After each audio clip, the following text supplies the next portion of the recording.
Hello brainiteenies, ये है section D, final level of our viral paper C. सिर्फ 3 question है इसके अंदर, लेकिन ये टोटल 3 क्वेश्चंस आपको 12 मार्क्स दिलवाए। यही क्वेश्चंस पेपर के टॉपर्स को डिसाइड करने का काम करते हैं। इन क्वेश्चंस के कैलकुलेशंस बड़े बड़े होते हैं, इसलिए ध्यान नहीं हटना। अगर आपने ये 12 मार्क्स को पक्का कर लिया ना, तो मैं गारंटी देता हूँ कि आपको A+ आने से कोई भी नहीं हो। So without wasting any time, let's क्वैक इट। सो क्वेश्चन नंबर 16 है, और जो कि है a garden is 90 metre long and 75 metre broad, path 5 metre wide is to be built outside and around it, find the area of path, also find the area of garden in hectare. तो देखो करना क्या है, यहाँ पर एक garden है जो कि 90 मीटर लंबा है और 75 मीटर आपका कैसा है, चौड़ा है। ठीक है, उस पर हमें बाहर की तरफ एक पाथ बनाना चलने के लिए 5 मीटर हर जगह से चौड़ा हो। Find the area of the path, और हमें करना क्या है कि जो हम पाथ बनाएंगे उसका हमें एरिया निकालना है। देन सेकंड, दूसरी चीज, find the area of the garden in hectares. जो गार्डन है उसका हमें क्या निकालना पड़ेगा, एरिया, और वो किस में निकालेंगे हम लोग, हेक्टेयर में। देखो सिंपल सी बात है, सबसे पहले अगर हम लोगों को पाथ का एरिया निकालना है तो उसके लिए first we will draw a diagram. यहाँ पर एक रेक्टेंगल बनाते हैं, जल्दी से 3 4 5 सेंटीमीटर से लेते हैं, और जो है हम लोग बाकी का 6 सेंटीमीटर से लेंगे।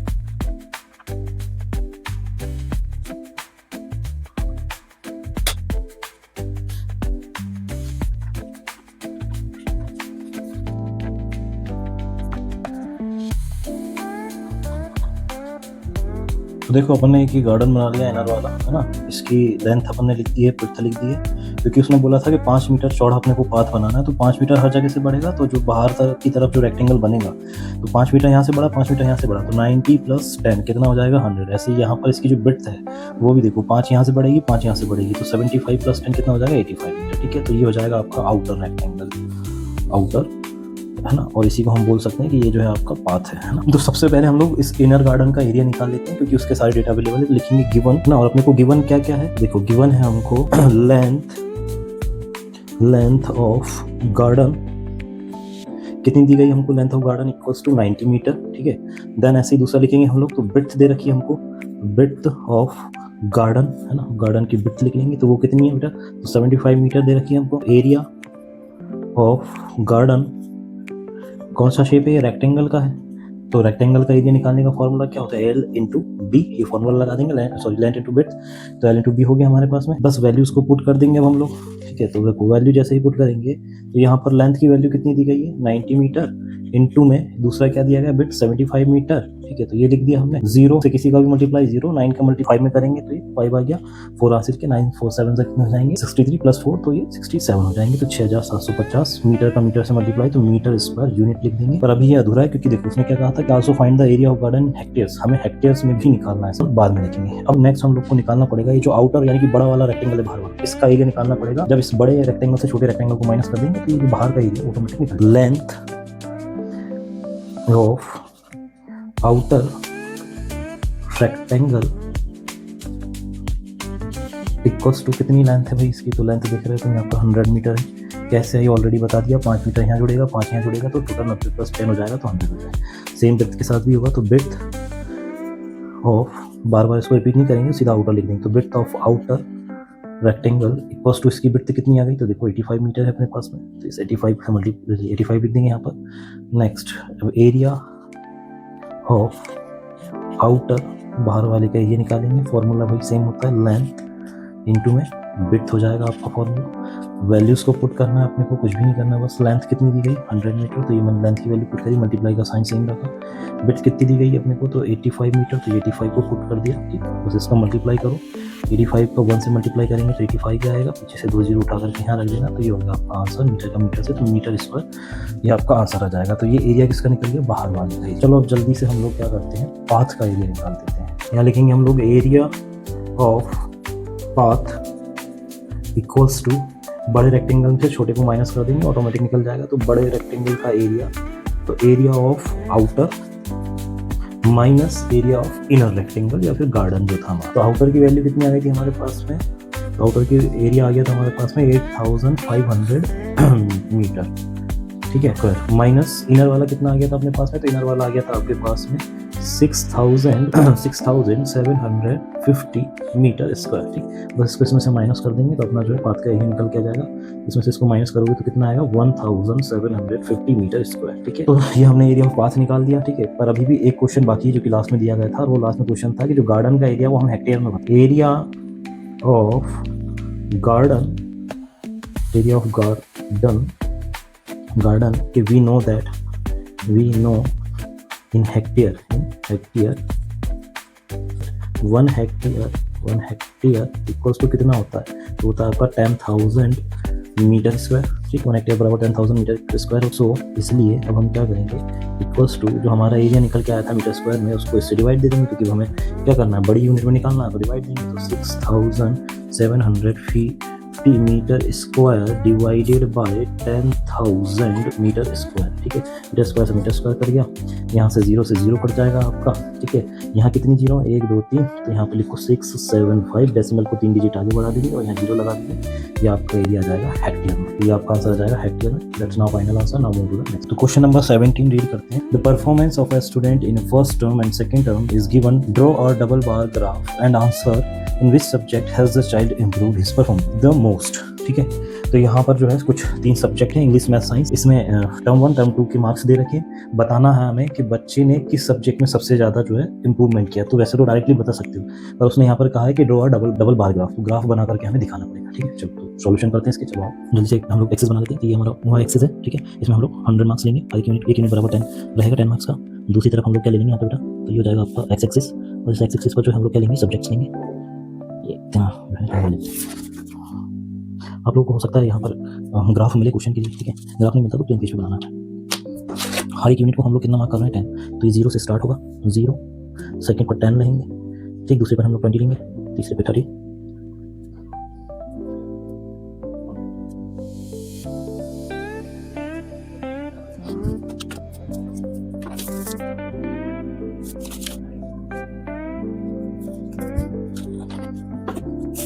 तो देखो इंग्लिश जो सब्जेक्ट है वो सबसे पहले लिखे हैं, और इंग्लिश के T1 में जो है आपके मार्क्स आए थे 67। तो पहला वाला जो अपन लोग लेंगे वो T1 लेते हैं। ठीक है, तो T1 में आ गए थे आपके कितने, 67। तो 67 कहाँ आना चाहिए, देखो 60 यहाँ तक 65 होगा, 66, और ये लगभग यहाँ पर आपका 67 आएगा। ठीक है, आप लोग इसको परफेक्टली स्केल की मदद से बनाना। यहाँ पर एक का गैप ले लेते हैं, यहीं से हम लोग इसको ड्रॉ करेंगे, ये यहाँ कहीं से। ठीक है,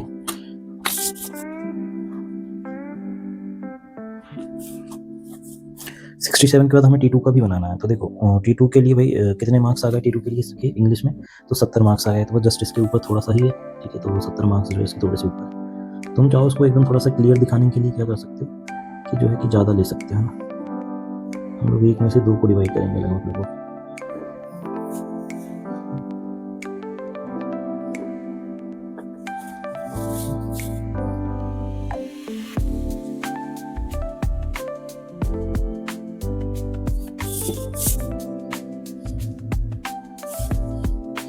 तो ये तो हो गया इसका, कौन सा सब्जेक्ट हो गया इसका, ये है इसका इंग्लिश सब्जेक्ट। इसको हम शेडेड बनाएंगे, हमने कहा था ऐसे कि T2 जो है आपका शेडेड रहेगा। शेडेड कर दो इसको, आप और अच्छे से कर सकते हो एग्जाम के अंदर। नेक्स्ट हम लोग लेंगे मैथ्स सब्जेक्ट। मैथ्स में T1 में आए हैं इसके 88 मार्क्स। 88 मार्क्स पर जो है थोड़ा सा मार्क कर देंगे इसको हम लोग। 88 मार्क्स कहाँ होना चाहिए, 90 से थोड़ा सा नीचे, यहीं लगभग।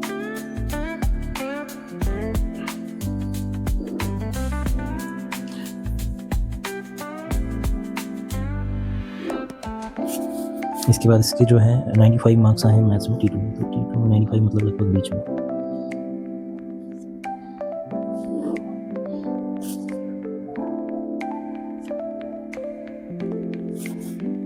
सॉरी,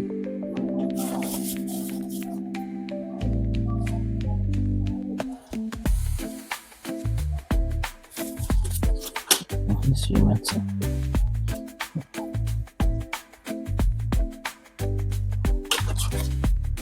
इसके बाद नेक्स्ट सब्जेक्ट है इसका साइंस। साइंस में बना लेते हैं हम लोग। साइंस में इसके 81 मार्क्स आए हैं T1 में। तो 81 यानी कि 80 से थोड़ा सा ही 1 पॉइंट ऊपर लेंगे हम लोग। तो लगभग ये 90 है, 1 पॉइंट ऊपर लगभग ये हो जाना चाहिए। इसके बाद में 81 के बाद T2 में इसके 85 आए, यानी कि इससे थोड़ा सा ऊपर, आधा लगभग जो यहाँ पर हो जाएगा हाफ।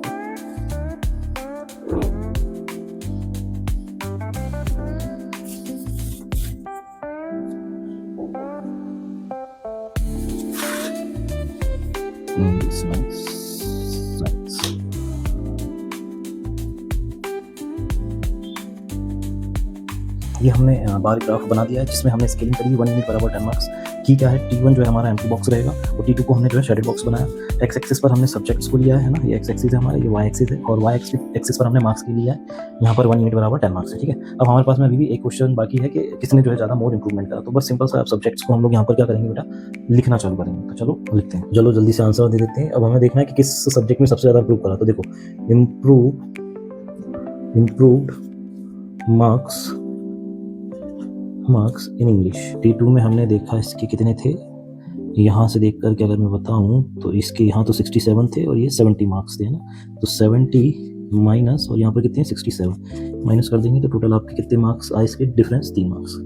नेक्स्ट सब्जेक्ट डायरेक्ट लिख देंगे हम लोग, मैथ्स में कितना इंप्रूवमेंट किया इसने। तो देखो मैथ्स में जो है इसने इंप्रूवमेंट किया हमारे पास में 85 से ऊपर इसके जो है आए थे 88 मार्क्स, है ना, यहाँ से दिख रहा है साफ साफ 88 मार्क्स इसमें आए थे T1 में। और T2 में इसके कितने दिखाई दे रहे हैं हमको, तो 95 आधा है ना, तो 95 माइनस 88 इक्वल्स टू कितना होगा। ऐसे ही मैथ्स के बाद हम देखेंगे साइंस में कितने आ गए, तो साइंस इक्वल्स टू, अब यहाँ देखो साइंस में इसके यहाँ कितने दिखा रहे हैं, 80 से थोड़ा सा ऊपर है तो 81 मार्क्स हो जाएंगे, तो माइनस 81 कर दो। ऐसे ही इसमें जो है दूसरी तरफ देखें शेडेड वाले T2 में, तो इसमें कितने हैं 85 में से 81 को माइनस करा तो कितना आ जाएगा 4 मार्क्स, ठीक है। तो यहाँ से किस सब्जेक्ट में सबसे ज़्यादा इंप्रूवमेंट है, तो मैथ्स सब्जेक्ट में, क्लियर हमको यहाँ से देखने को मिल रहा है, ठीक। Hence the child improve most in maths subject. चलो नेक्स्ट क्वेश्चन की तरफ मूव करते हैं। क्वेश्चन नंबर 18 है और ये इंटीजर का क्वेश्चन है। क्वेश्चन में क्या दिया गया था, sum of 3 consecutive integers is -87, find the integers. यानी कि कोई 3 इंटीजर्स होंगे जिनका सम माइनस का 87 आ रहा है, हमें वही इंटीजर्स को बताना है कि वो कौन से हैं, ठीक है। तो देखो कॉन्सिक्यूटिव का मतलब पता है क्या, कॉन्सिक्यूटिव का मतलब होता है कि नंबर का कंटिन्यूअस होना, जैसे कि 1 2 3 4 5 0 1 2 3 4 5 है ना, 2 4 6 ऐसे, यानी कि नंबर एक पैटर्न में कंटिन्यूअस हो तो उनको हम कॉन्सिक्यूटिव नंबर्स कहेंगे। Let the first integer equals to x, हम लोग पहला इंटीजर क्या लेते हैं, x लेते हैं। सो जब हमने, क्योंकि अभी कॉन्सिक्यूटिव है तो सेकंड वाला क्या होना चाहिए, तो सेकंड इंटीजर इक्वल्स टू क्या हो जाएगा, x + 1, क्योंकि हमने अभी देखा कॉन्सिक्यूटिव है। Then and third integer equals to कितना होना चाहिए, 1 प्लस और होगा उसमें, तो x + 1 यानी क्या हो जाएगा x + 2। तो ये 3 जो है हम लोगों ने इंटीजर ले लिए। अब अकॉर्डिंग टू क्वेश्चन देखेंगे हम लोग, अकॉर्डिंग टू क्वेश्चन क्या दे रखा है। तो देखो according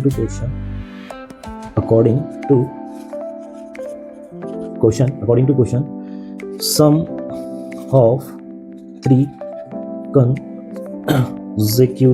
consecutive integer equals to कितना दिया हमें, -87, ठीक, माइनस का 87 दे रखा है।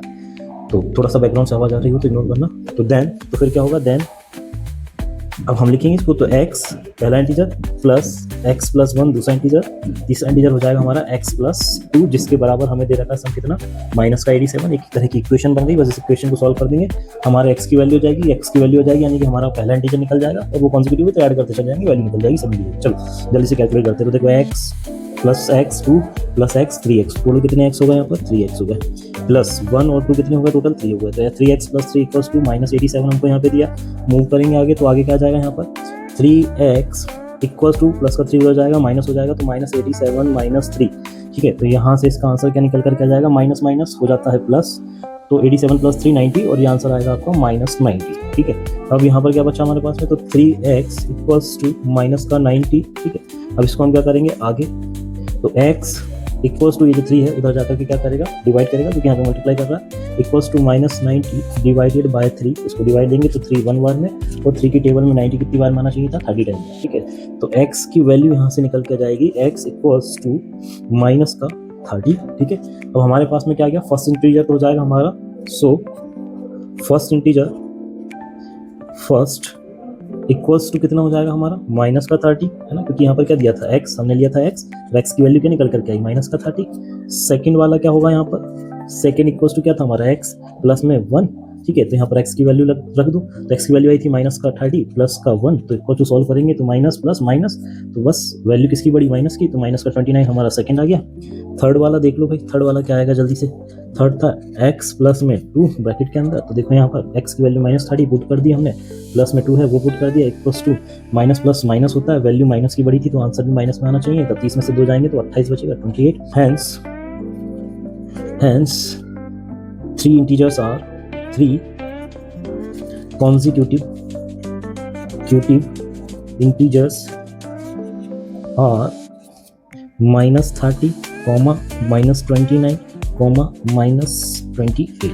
That congratulations Brainy Davis। इसके साथ में हमारा viral model paper of 75 marks complete हो गया। हमने section E, section B, section C and section D चारों पार्ट कंप्लीट कर लिए। यदि आपने नहीं देखा है तो जल्दी से जाकर के प्लेलिस्ट को चेकआउट करो। अगर आपने ये चारों वीडियोस देख ली हैं तो आप एग्जाम के लिए 100% रेडी हैं। कमेंट करके मुझे बताओ कि आपको 75 मार्क्स में से कितने मार्क्स आए हैं। All the best for your exam, फोड़ के आना। Thanks for watching. Don't forget to like, share and subscribe Brainy Maths Sir.